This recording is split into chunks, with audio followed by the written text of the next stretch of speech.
Provi ġodda ta' irregolaritajiet li tisiru fl-iżvilupp tal-kandidat nazzjonalista Victor Sherry.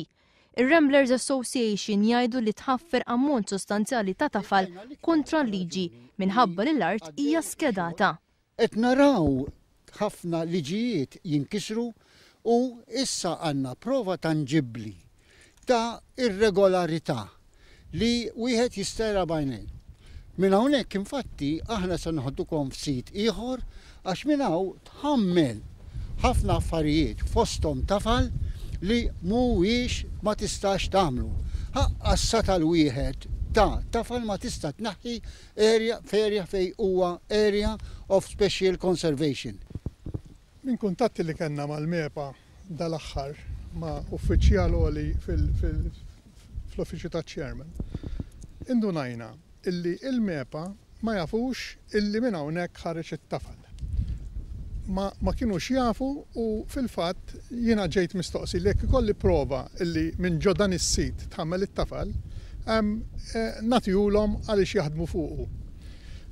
Huma għandhom sqarrija u skont il-method statement hekk huwa illi dak li se jinqala minn hawnhekk se jitpoġġa fuq l-istess sit biex jerġa' jintuża.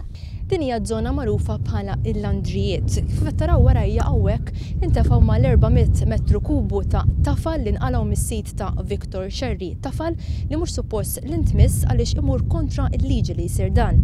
Dan il-post ta' warajja lanqas biss huwa rikonoxxut mill-MEPA bħala dumping site tantu hekk li saru wkoll tentattivi sabiex it-tafal mormi hekk f'din iż-żona jinħeba taħt il-ħamrija.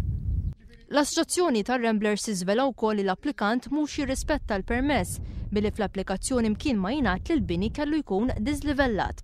Li kieku Victor Sherry ddikjara li se joħloq diżlivell, il-MEPA kienet tagħmel konsiderazzjonijiet oħra dwar l-applikazzjoni.